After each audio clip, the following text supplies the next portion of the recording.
258 kilometers an hour, that is an epic number, a big number, and that's what we are celebrating because that is the speed achieved by an Indian made vehicle. We set the record for the fastest EV two-wheeler, but actually it's more than that. It is for the fastest vehicle made by an Indian company, and that company is Ultraviolette. And we have the two co-founders. We have Narayan Subramaniam and we have Niraj Rajmohan.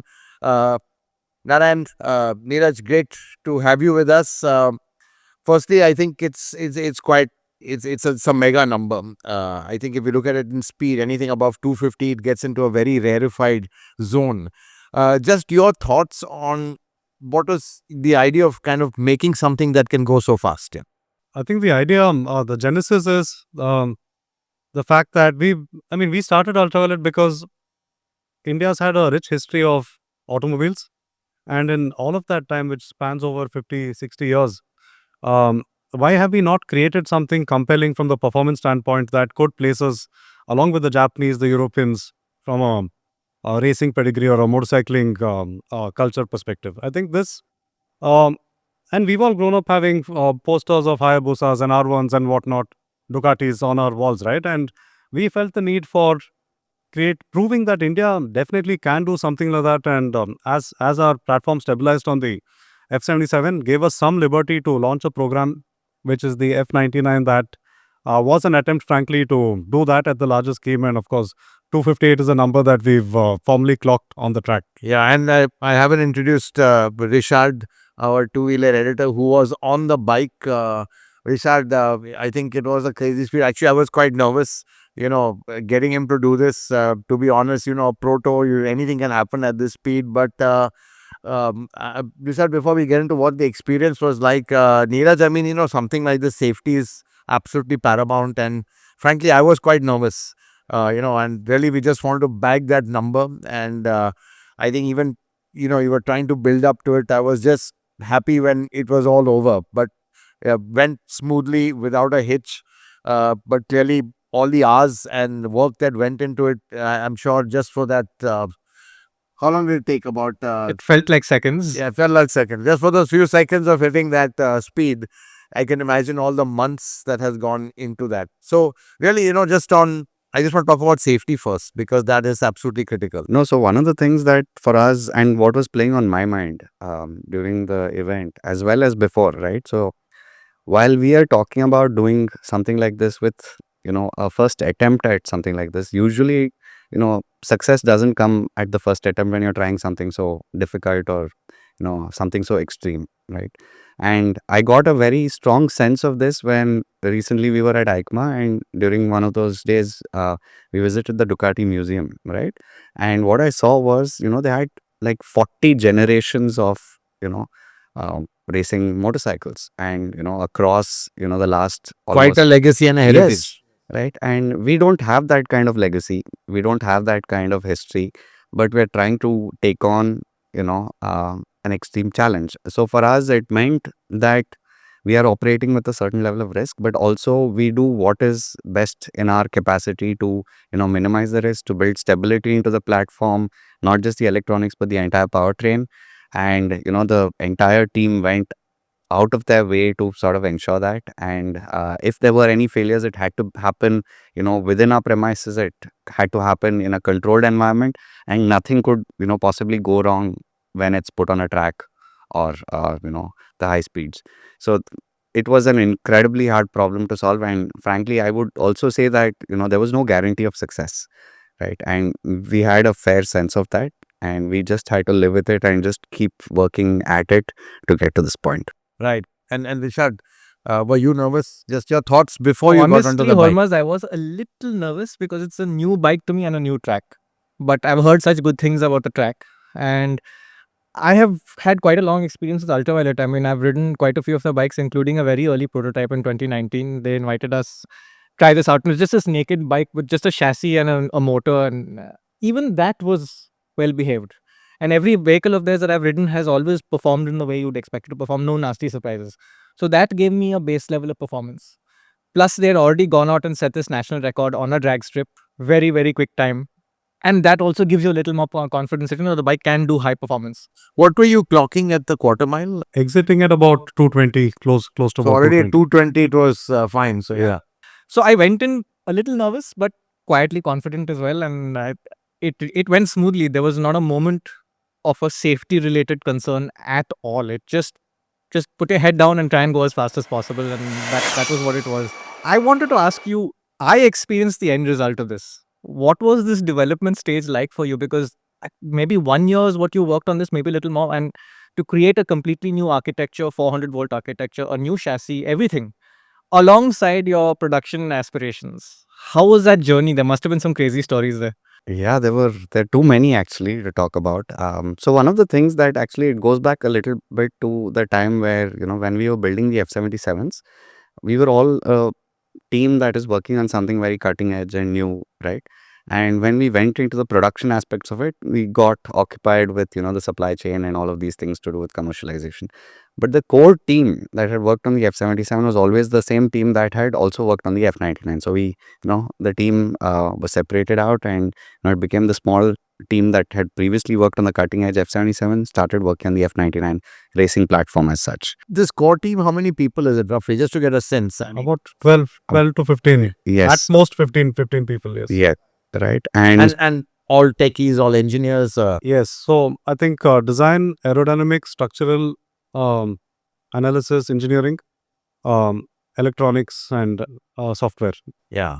Combined about 15 people, I would say. And Vinayak was spearheading this. Yes, he was leading this Right, project. Right. And which meant, a lot of night outs, which meant the team was working very closely. They were all in the same place, co-located, just kept iterating on every single aspect. And each of the subsystems were built, independently, and then it kept getting integrated and again going back to, the drawing board, which meant, for example, one of the things that we had to redo from scratch was the battery pack, the entire battery architecture. I mean, this was a process of discovery, and we didn't have we knew this is the spec and the figure from the top speed perspective, and of course the quarter mile aspiration came in midway through the process. I mean, we were building a bike that could output a certain about 90 to 100 kilowatts of power, and when we started working backwards is when we figured none of the systems from the F77 are carry forward into this platform. Of course, the chassis, the braking, suspensions, all of that for speeds north of 200, it throws different challenges at you. But the way we figured out the battery requirement was, in fact, quite novel. So all of the team members scrubbed through hours of footage of MotoGP racing. And they were able to get data on which track those POV footages are at. And they were able to monitor at what corner you're hitting, what entry and exit speeds, what are you doing down the straight. And back calculated this and figured what is the kind of battery output that we need. And that is when we figured it can't be 60, 100, 200 volts. It has to be a minimum of 400 volt system. 400-volt architecture was the... Yeah. And the funny thing in this entire thing is normally the way it would be done is, if you have a pedigree in racing or, history, you're collecting a lot of data from previous vehicles running on the actual track, all of that, right? And we didn't have access to any of that. So in the shortest possible time span, we needed realistic data. And so we literally captured screen footage of these bikes, the speedometers, and, built out. That's the only data you had. Yes. Yeah. You're right. I think, we've seen this even when new teams enter, motorsport, they have no data. And that's the biggest challenge, I think. And no one shares data, obviously. That's it's a secret sauce. So was the lack of data one of the biggest challenges as well? I think the lack of data and also, the lack of existing subsystems to support, these kinds of requirements, right? For example, one of the things about the batteries is that today on the F99, this is a 10 kilowatt hour battery pack on this vehicle. It has to do 10 times or a 10C rating for, the few seconds that, you're gunning it down the straight. 10C. Yeah. 100 kilowatt output, 10 kilowatt hour battery pack. So it's right. 1:10. So the thermal management of that is completely crazy. On the F77, it would be a 3C kind of, peak power. But here, now when you're talking about 10C, it's not just, the cells and the thermal management. It's all of the additional components that have to manage that, those currents and the heat. and you can't oversize all of those also, because then it, you're playing with the weight too much, right? It has to be minimal, lightweight. You can't keep adding copper and aluminum and all of that, right? So it's like you're working with very extreme conditions and constraints, and still trying to get the 100 kilowatts of peak power, the 200 newton meters of torque. So a lot of conflicting requirements there. Yeah. So battery pack to power output, you must be up there with the best in the world. I mean, is anyone doing this ratio of battery pack size and power output? I From think we're up what there. we're aware, Yeah. it is among the highest. Yes, right. It's a 10 kilowatt hour pack putting out. Yeah. The only So things, Moto e-bikes, the ratio is a little lower. With the much bigger packs, yeah. Yes. so the thing is, from whatever I've understood, this kind of power to weight ratio is typically there in, these vertical takeoff and landing aircrafts or drones, right? Drones exceed 10C in terms of, the quadcopters, but they're all small devices sometimes, right? Very high power levels and lightweight. So we're in that zone. And even when we started this project, we were aware of that. Like what we're trying to do, these power levels at this weight, it's kind of extreme and to some level ridiculous. We knew about that. So and Rishaad, let's go into the run, and then I want to talk about the tech bit. I know it seemed, I mean, it looked really fast standing at Natrax. I mean, it was quite scary actually, and just the sound also. It's like like a turbine, like a low jet flying. Actually, the sound is quite unique. This might be the flavor of performance bikes way into the future. But just your experiences, run us through it. Obviously, it seemed like a non-event because you were just getting to Vmax pretty quickly. So while I didn't really nail it for full acceleration every time, I had to do it a couple of times. And 0 to 100 is like, I'm used to fast bikes, but this is a different kind of fast. This is an uninterrupted.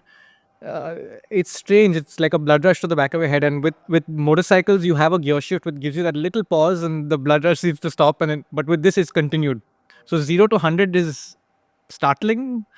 Could be alarming to some people if they're not used to that kind of performance. But for me, 100 to 200 was wow. I've not experienced that kind of performance in a bike for sure. Again, it's not the rate of acceleration, but it's the way the acceleration functions. Just linear, and that was the sweetest part of the ride for me. After 200, then it became serious. Then it became okay. Now I need to try and get as much as I can out of this. After 220, actually, it got up to 220 really quickly, and I mean, Natrax is an amazing venue. The visibility absolutely flat whichever way you go, and I think I could have entered the corner 250 plus. I didn't try it, but it wasn't a concern. It felt time. You gone around there in a car. Yeah.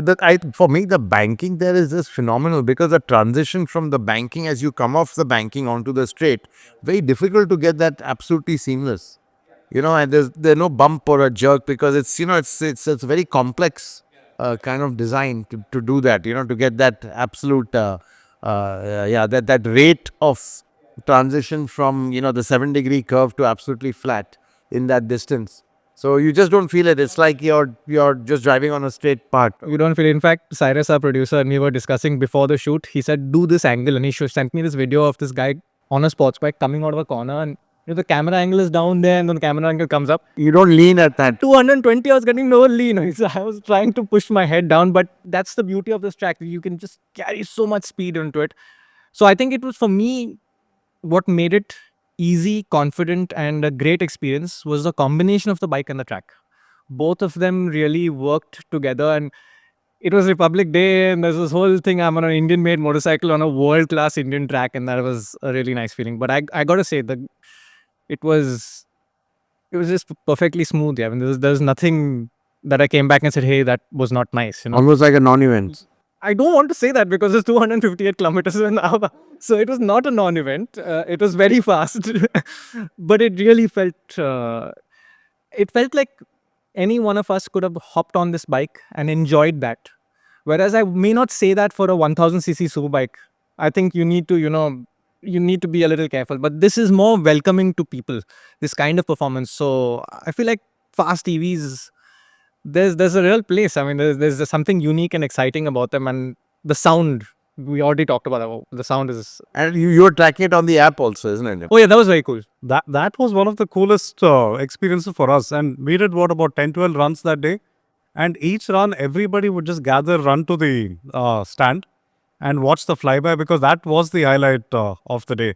And it sounds like one of these stealth missiles that just Yeah, like a turbine, like a zoom, the way it goes. It's like a low flying aircraft. For me, it was so one, we were looking at the data and the rate at which the numbers are going up, and it's just like before you can announce the speed, like you're saying 100, 150, in big chunks, they're just jumping up. it's already moved to the next level, and then And the Rohit from our team was reading out the data on his phone, and there's 20, 25 of us gathered there.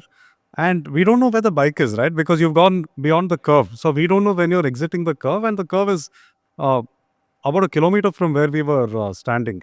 So we didn't know whether you'd started riding, and then it's that tense silence, and people on the walkie-talkie, what's happening? Are you guys off, etc. And then Rohit would be like, guys, combat ballistic. And he would start 40, 80, 100, 120, 140, 160, 180, and we still don't see the bike. Then he's at 200 plus, and then we see Rishaad exiting the corner. And there's a tiny blip in that distance, but there's also the shimmer of the and the air also, right? So as you approach closer, it would actually slice through the air and Shredding the air, literally. yeah, you could see that shimmer, And the dust also comes out in a V at the back of the bike. It was very cool. One thing I really liked. So it's cool to say that you have a tablet that's telling you voltage and speed and every parameter on the motorcycle. And I thought, okay, you guys did this cool thing for this bike. But it turns out, Hormazd, that every F77 is relaying this foot information back. And now they've developed on their app that customers can see much of this information, and they can even see how every F77 consumer across the country, as an average, what the riding styles are. So compare themselves to the overall ownership. I think with EVs, the sort of telematics you get is next level there. And it's gamified, and we launched a beta in November, and our owners loved it. And the kind of inputs we're able to give, brake activation, front versus rear, what region settings we could recommend you to use in that riding conditions. How do you make the vehicles more efficient by lower region while coasting on a highway, higher region while you're in city. And so the interesting thing is this experience of now riding a motorcycle also goes beyond the riding of the motorcycle, right? You're sitting in your living room, you've done with your ride, and you start to see stats about it and which corner you enjoyed, how did your riding compare to the others, and so it just turns into an extended experience that you can share with others as well. So probably also reveal a little bit of what we haven't mentioned anywhere yet. There is something at R&D where we're running some experiments of all of this coming together with a more granular view from a track perspective, where we will be able to give you at what corner, what is your lean angle and speed and energy consumption entering into that corner, exiting that corner. And so at lap after lap, you can look at your data and you can see how you can optimize it. full race telemetrics, but basically coming straight out of the bike. That's the thing, right? Like normally this level of telemetry is usually mounted on test vehicles or with a V box, etc. If you're doing this for racing and things like that.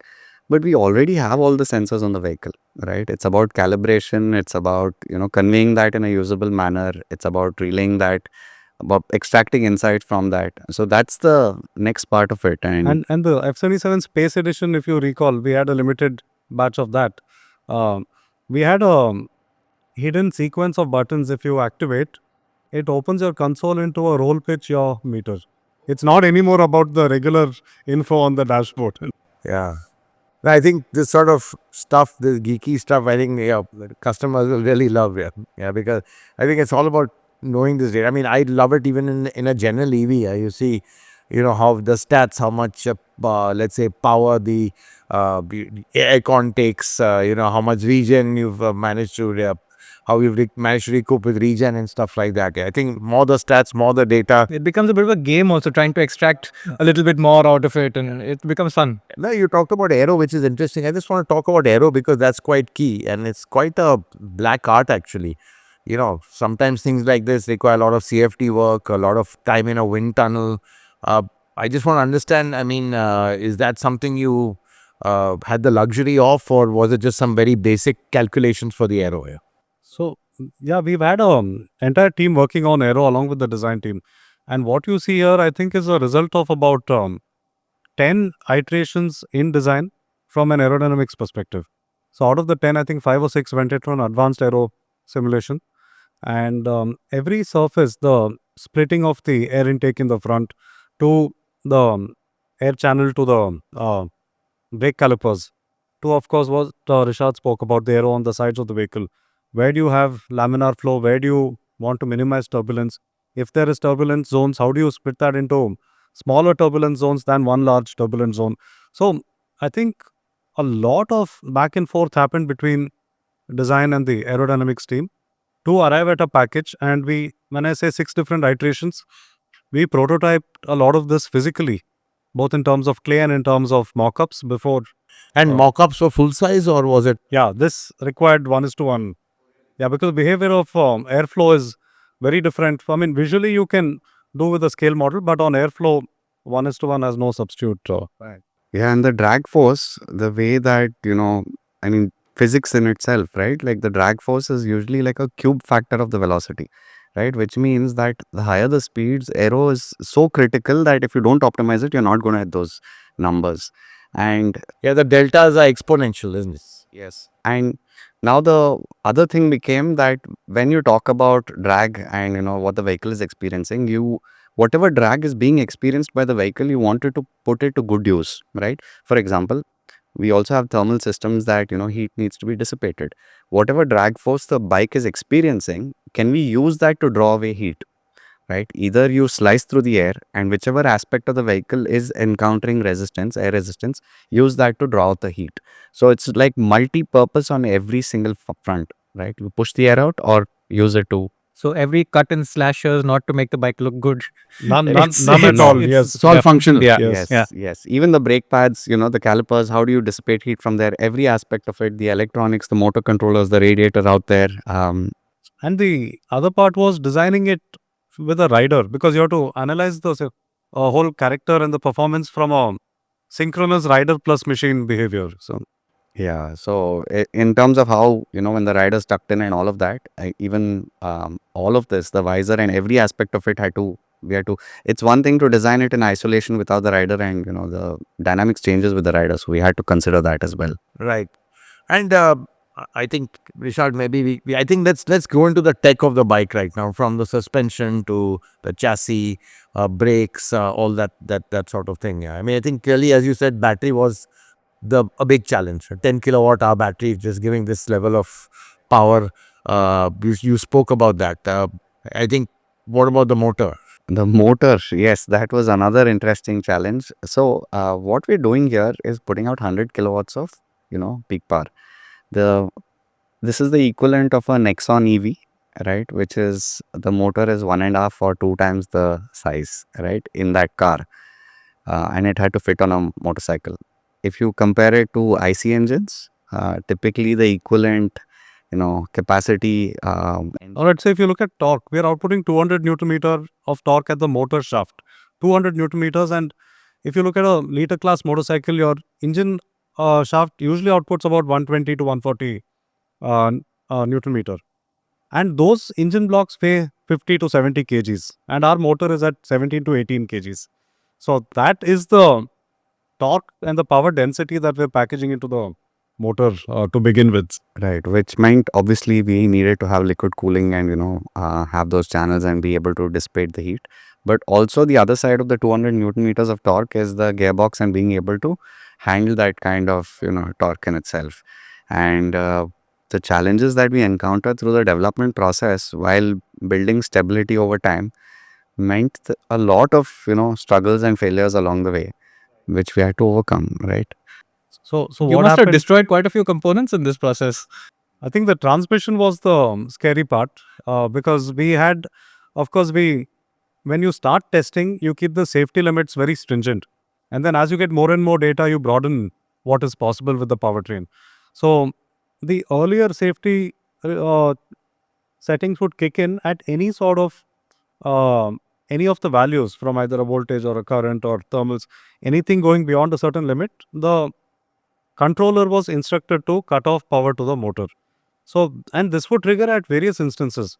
And we had test cases where even on the dyno at north of 100, 150 kilometers an hour, something could trigger a motor cutoff. And that sheer momentum that the system is carrying at that point, you're decelerating so hard, we burnt through 4 or 5 transmission sets in the lead up to this testing. So completely process. destroyed gears. Yeah, the shaft itself, the shear load on the shaft would just melt the. And that's a real safety issue. You can't afford having that. And there's no clutch to pull in and freewheel Yeah, when that yeah. happens. Now we've sort of enabled that whole thing. In case of anything, you're allowed to coast down with a steady ramp down. But yeah, the early days, I think Niraj, you Yeah. looked into one. Yeah, so That's- one morning, I mean, it was 4 a.m. and the team was doing this testing, and I saw the sort of shaft in itself break on the inside, and then it melted the aluminum on the outside, and I could see aluminum dripping down, and it just happened so quickly that the entire team, I could see the, kind of disappointment because they'd put it together over so many days and hours. Luckily, we had more, parts available at the right time. So next morning we were back in like 4 hours. The team was back, putting the bike back together. But what we also did was we went to a different composition from the alloy for the shaft, and that made it a lot stiffer. And we sort of tuned our systems to handle this better. Yeah, so it was, the electronics had to be refined. So that, brings me to the other part of this, that when you're talking about, such surges of power and a 400 volt architecture, the different subsystems on the vehicle, there's, something called EMI, electromagnetic emissions, right? Like now, EMI, EMC problems generally are the ones that are dealt with last, right? So there's, on both sides, the emissions which are conducted and radiated, as well as immunity. So the other systems are immune from any noise that is happening in the environment around. So the motor being right there, everything is very tightly packed, right? So the motors, that much current is flowing through it. The magnetics is causing so much noise around in the environment, and it starts to affect the other subsystems. So we would see, for example, that on the, lab setup, there would be no issues. But the moment it's all integrated very tightly, you would start to see, from 400 volts, the noise, even if it's 1% or 2% and visible on another system, could trigger a safety, cutoff. So then you have to start shielding everything from each other. Yes, both immunity and the radiation side. So you're shielding it both ways. And now we're also doing this at the same time with, minimizing weight as an objective. So, And you can only simulate this to a certain extent. A lot of it is figuring it out live. And yeah, and this is where the dark art of, it's really, because it's very specific to this type of motorcycle, this kind of setup. And And tell me, looking on the supply side, and obviously you worked with a lot of suppliers with components. Let's start with batteries. I mean, for this NMC to give the power density, was the obvious choice. Yes. This kind of power density, we had to, work with NMC cells, which give us the highest, power to weight and power density, specific power density. In the volume. And they're completely different to the F77 cells. Yes. Again, it's because of the kind of requirement that we have very extreme out here. So they would be, I guess, prismatic. No, so these are, these are cylindrical cells. These are 2170 format cells. Oh, these are 21. Yes, right. And a lot of the cooling mechanisms and the learnings from, the F77 also came here. So cylindrical offers you a little better cooling, I guess. Yes, right. So there's again radial and axial cooling, and we're doing axial cooling, having cooling plates inside, minimizing the amount of material, maximizing the current transfer that can happen from the, current collectors. And even that had to be optimized because on the F77, we don't draw this much, current from any single cell. We were running an air-cooled battery pack for the run, right? Yes. so the So there's still interesting potential for you to... So the pack can facilitate liquid cooling, but in all of our test results till date, the motor has required liquid cooling, but the battery not yet. And that's your learnings from F77 that have... Okay. And, again, on the things like suspension, brakes, did you work a lot with suppliers for this? I mean, how was that support? Because clearly it's a one-off way. So see here on the suspension and the brake setup, frankly, we knew what kind of power levels we're dealing with. We didn't try to reinvent things from scratch. So these are kind of off-the-shelf parts. Yes. Right. It's just the best of the best Brembo and Olinis and good stuff on the bike.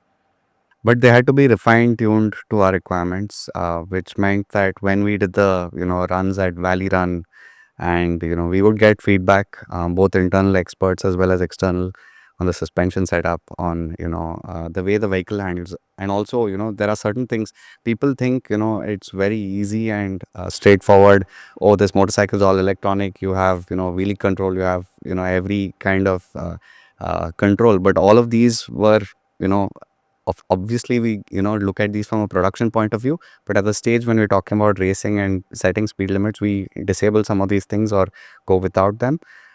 So it meant that the suspension had to do its job, the bike had to be stable, um, the squatting characteristics, everything had to So there's old school chassis science yes. involved as well. It's not all electronically controlled. No, the chassis, now that you mention it, is very different from the F77.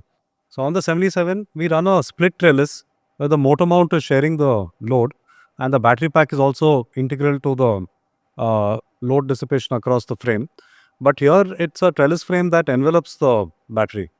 So a lot like chassis and the motor are pretty much sharing the core load, and the battery is a suspended member within it too. So the battery is not a stress member, so to Not speak. not on this vehicle. Right. And what's the reason for that? Because we need a lot more stiffness on the chassis. And of course, we are not designing this as a one-off prototype. The intent is for this platform to evolve and one day hit the road as well in some way and form. So that leads me to a key question. Narayan, Niraj, look, this is a great number, but it's a one-off. I think it's everyone's asking like, okay, one-off is one thing, but the big challenge is, making it into some sort of series production, even if it's very limited run for track use. So what is the potential of this literally reaching customers' hands? So the platform is already there, and the kind of stability we've achieved on the powertrain, of course, it requires a lot more testing for various other parameters and edge cases from our side. But the whole project was developed in a way where it could have commercial implications, either through this platform or offshoots from this coming into commercial production on multiple other vehicle platforms from Ultraviolette. But the intent is not to set a record or a couple of records. The intent is to fast track R&D, and I think in the avatar that you see it, an evolved version could hit the roads. But of course, beyond that, there are a lot of implications on the tech that has been proven here for us. I was the happiest when Rishaad came back to the ride and said something about the stability of the motorcycle. Yeah, that was what we worked towards, right? The stability at. Yeah. And I'm It curious, felt that way to me, yeah. right? Did it feel like I told you, it felt chassis wise, it felt production to me. I mean, we haven't cornered it. It's 180 kilos, it's lighter than most superbikes. And you guys have the basics of the chassis in place already. So I suppose that's the next step. What's the next step in the F99's journey? there's two objectives. One is the F99's always going to be, pushing the limits in terms of what's possible. So there's a engineering development, R&D, optimization loop. The other aspect of it is commercialization and production, right? Every time we build a stable platform, we're then able to sort of commercialize that, look at suppliers, quality, all of those things. The things that now Ultraviolette is known for on the F77 side, right? Like you get consistent and high quality, vehicles from us. We will continue to maintain that. And there's quite a bit of work that needs to be done on that front also. But the point is the technology today is stable and capable of getting there. What about the supply base? Same, right? So we're working with, the suppliers across the country. Some of the parts that are there are very high quality parts, as you can see, right? And working with all of these guys to, be able to commercialize some of these things. And the thing to keep in mind is, as a company, our ambition is to have the brand grow from India to global markets. While the F77 is already certified today for global markets, platforms like this, we see a lot of potential, not just here, but from various different markets and use cases. And Right. And you talked about it being a super light bike. So that leads me again to carbon fiber, extensive use of carbon fiber. Obviously, that has huge advantages. We know that, but again, challenges of making it at scale. Scale is not a problem. Also, because of a limited run, but cost was that is that inherently very expensive, and there's no way around using any other material. So it is expensive. I won't deny that. And it's more to do with the process also, because of how intricate and how much time it takes, as well as how much not too much automation exists on this front, right? The only companies that have automated the fiber laying process are for aircrafts at a very large scale, right? And some of those processes we haven't seen that come into smaller sized vehicles and things like that. So, but there is room for that as well, innovation on that front. What we have done here is we, and working with certain other companies in India, have been able to build this at scale. So it's not just that we've built one vehicle. We've been doing this for a couple of years now. So we have been building more and more and more units, right? In fact, the F99 also, there are several other units of the same motorcycle. So we're starting to get a sense of what it would take from a small scale production to mid scale. But there's no denying that it wouldn't come anywhere close to plastics in terms of the part costs and things like that, right? But then you get the benefits also. So Yeah, absolutely. Yeah. So yeah, actually, I mean, you've thrown everything into it that you can for the record. So, yeah, I mean, I'm just looking at production bike, your F77 top speed about 150, 155, and then 100 kph more. I mean, it's a totally different ball game altogether.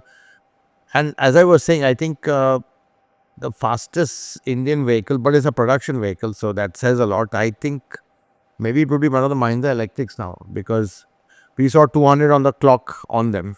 It's not even a bike. I think the TVS was what, which is That was a one-off race bike. Yeah. one-off race. Yeah, it was about 211, something like that, I think, which is set at a racetrack. Yeah. Yeah.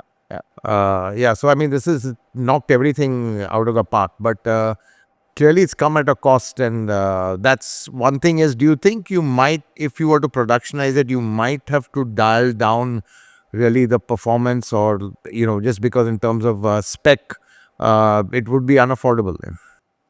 I think we should be able to. I mean, we know what the superbike markets are at, and the F77 today, it compares to price points that are already the mid-segment performance motorcycles. So, of course, the carbon fiber process is time-consuming, but we should be able to hit a number that is in that ballpark superbike category. It wouldn't be 2x of that for sure. Yeah, so we've gone the extra mile, and I think we would want to retain that as a character of what we built. In fact, the battery pack is also carbon fiber. Functionally, we could have, used an aluminum alloy casing for the battery pack. But we've gone that extra mile, gotten a lot of weight reduction, though we're using a 10 kilowatt hour battery pack, which is also the size of the capacity of the battery pack on the 77s.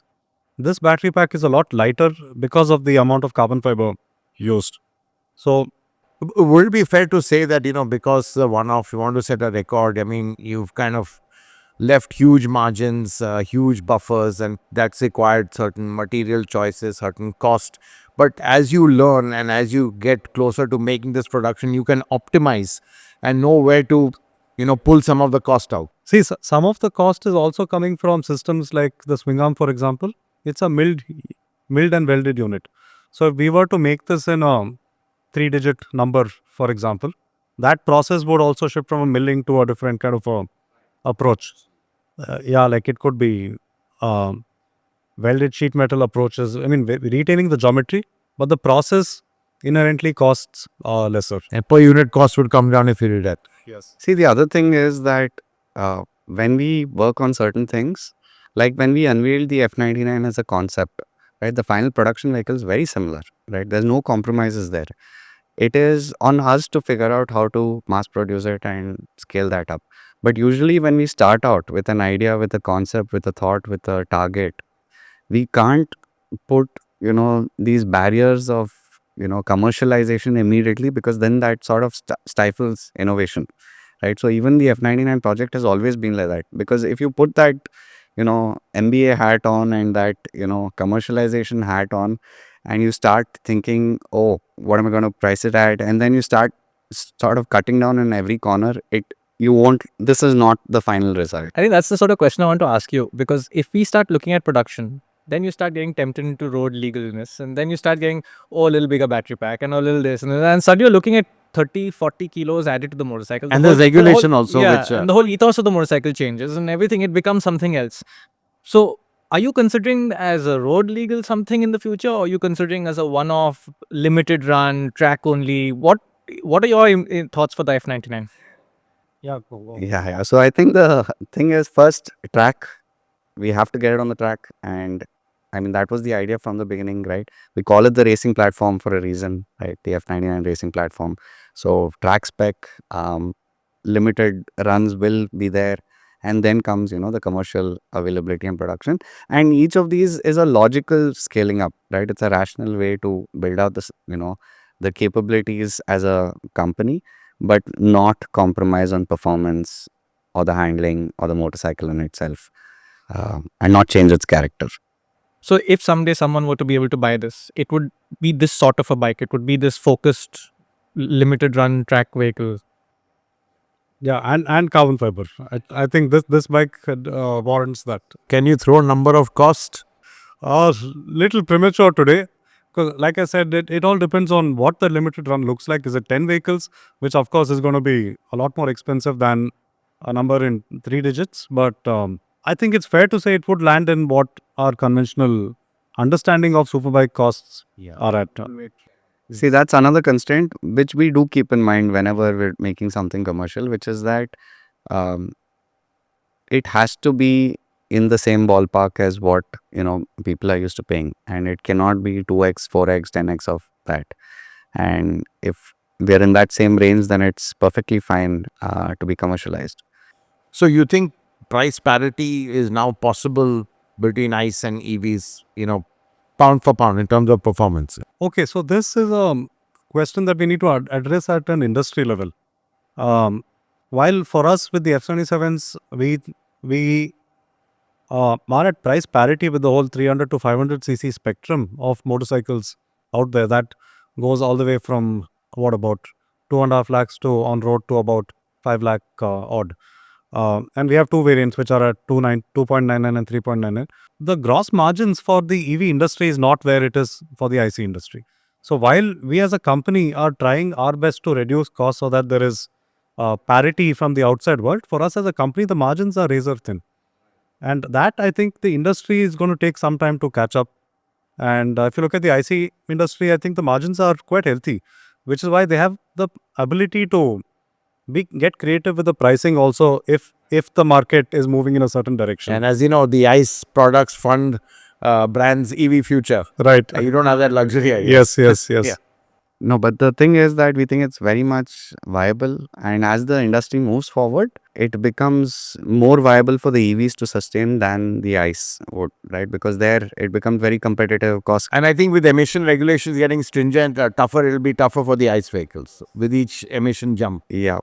And consumers are going to perceive that in terms of GST. If you see what's happening even today, right? A lot of people think that the on-road price of an IC and an on-road price of an EV, in terms of if you compare it to the ex-showroom price, is very similar, but it's not. Typically, if you're buying a ICE motorcycle, the ex-showroom price, over and above that, you're paying 60, 80 or, up to a lakh more on road. For an electric vehicle, you're paying like what, 20K to 30K more, right? There's just insurance, right? So all of these things start to add up, right? ICE vehicles 18% GST, 28% GST, EVs 5%, no road tax, right? So consumers are also going to perceive this difference, and then the fuel cost, we all know about it. Right, yeah, that's still a big difference, yeah, big, and the convenience of charging at home. Your fuel pump is at home. Your petrol pump is at home. Yeah. That's a cool way of looking at it. Especially if you have solar, then you have your refinery at home also. You've got everything at home. Yeah. But you raised a point about cost parity. Where do you see costs coming down finally? Is it battery costs? Is it at the component level? Is it as the supply chain gets more and more developed in India? Because it's still very nascent for EVs, whether you look at the motors and, other systems around that.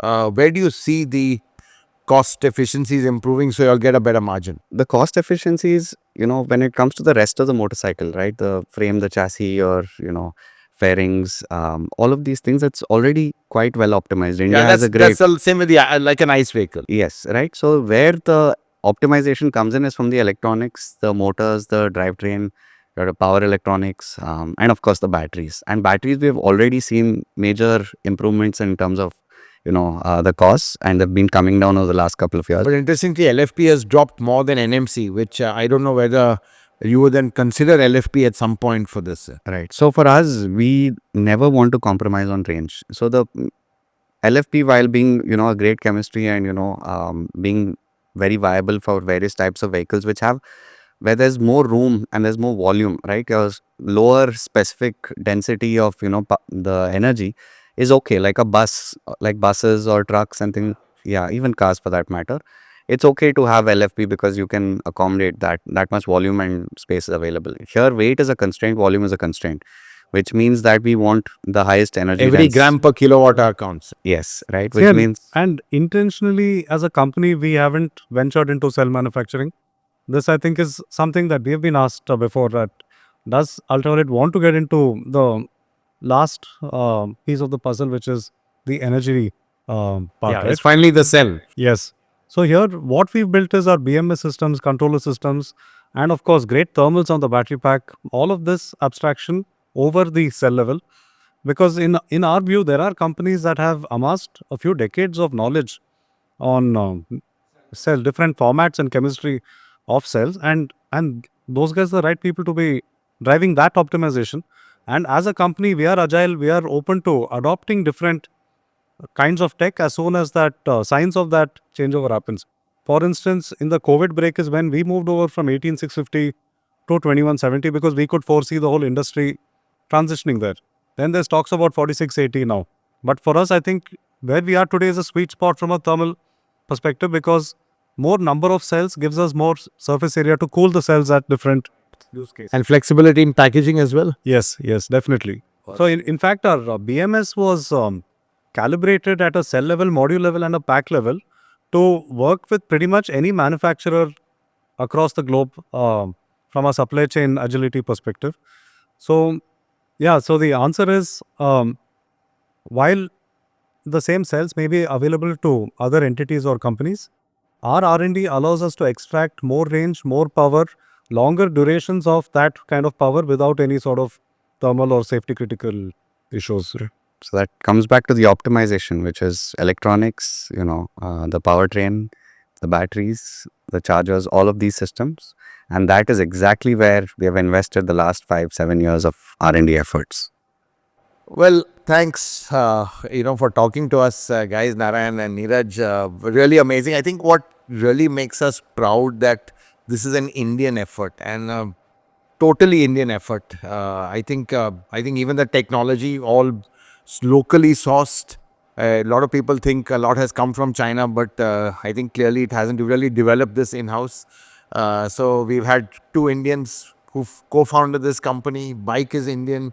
Riders have been Indian. Development team is Indian. Yeah, I think it's the fastest Indians, I would say. Really a great achievement. And I'm sure, next step is towards productionizing this. But I think 258 kph, a phenomenal number. As I said, closest Indian vehicle that has come close to this is, miles away. So really, I think congrats, guys, and great to be a part of this. Thanks for giving us this opportunity to set this record. And we look forward to setting more records to come. Thank you. Absolutely. And one last thing before we wind up. A huge shout out to our entire team that has pulled out this massive endeavor. And this is a sign of things to come. And our community of owners and supporters across the country. We've been getting a lot of ideas for, what the company should be focusing on. And yeah, in the end, it's all about your customers, that's what matters. But great, guys. Thanks for this and hope to do this again soon. sure. Absolutely.